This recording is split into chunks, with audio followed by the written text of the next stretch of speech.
বাংলাদেশের বাজারে নতুন একটা বাজেট ফোন এসেছে, টেকনো স্পার্ক গো 3।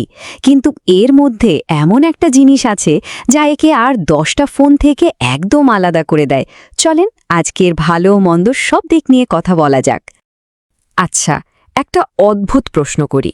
ধরুন আপনার ফোনে সিম কার্ড নেই, ইন্টারনেটও কানেক্ট করা নেই, তারপরেও কি কাউকে কল করা সম্ভব?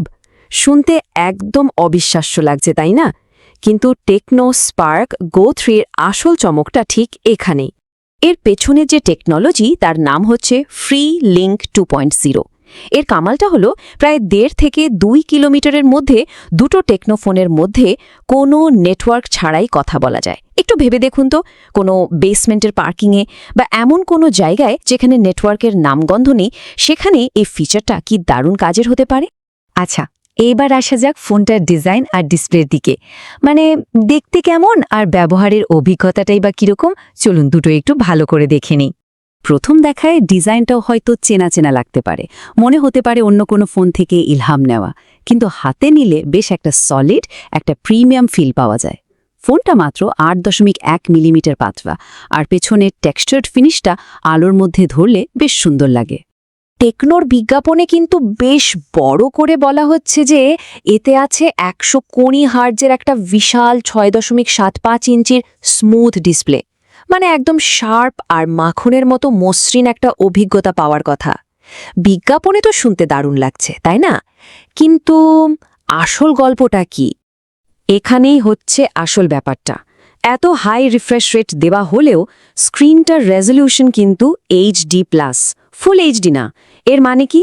মানে হলো স্ক্রল করার সময় খুব স্মুথ লাগবে, কিন্তু যখন কোনো ভিডিও দেখবেন বা ছবি দেখবেন, ডিটেলস ততটা শার্প বা ঝকঝকে লাগবে না। মানে একটা দিকে ভালো করলেও আরেক দিকে একটু কমতি রাখতেই হয়েছে।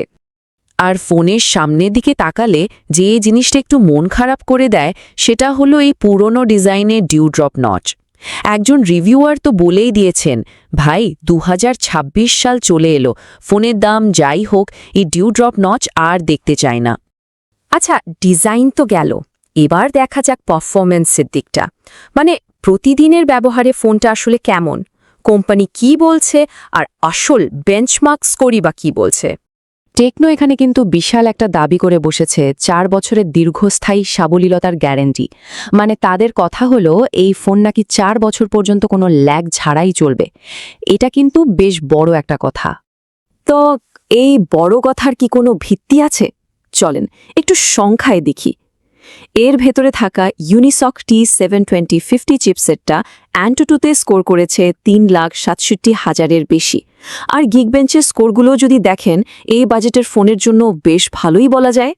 মানে সোজা কথায় বলতে গেলে ফেসবুকিং, মেসেজিং বা ফোন কলের মতো রোজকার কাজের জন্য এর পারফরম্যান্স যথেষ্ট ভালো, কোনো সমস্যা হবে না।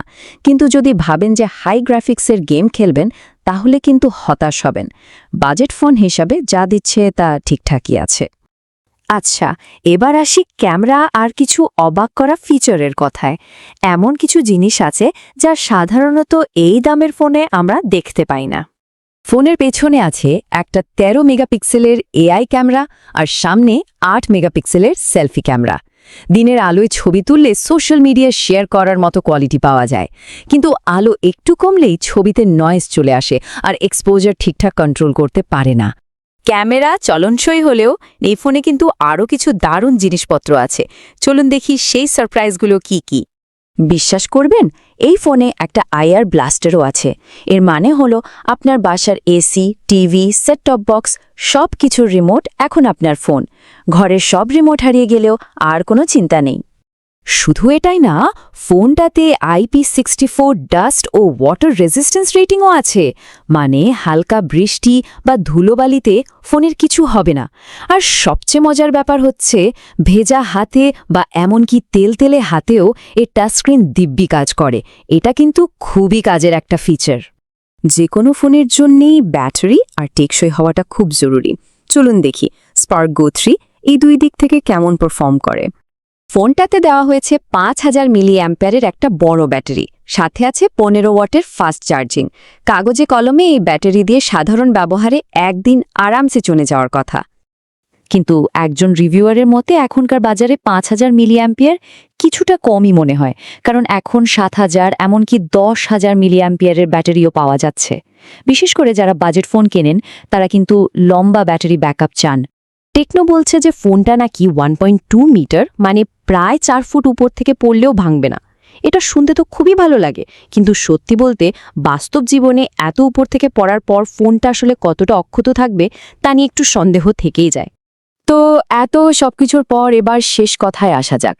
দামের কথা মাথায় রাখলে এই ফোনটা আসলে কাদের জন্য? ফোনটার 4GB RAM আর 64GB স্টোরেজ মডেলের দাম রাখা হয়েছে প্রায় 13,000 টাকা। মানে এটা একটা এন্ট্রি লেভেল বাজেট ফোন। তাহলে পুরো ব্যাপারটা কি দাঁড়ালো?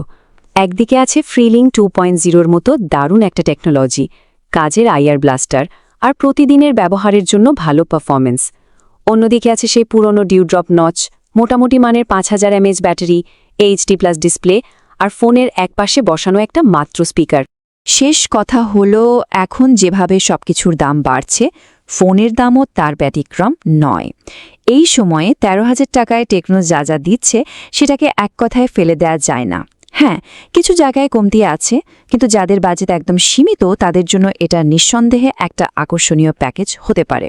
এখন সিদ্ধান্তটা নিতে হবে এই কমতিগুলো মেনে নিয়ে ফোনটা কেনা যায় কি না।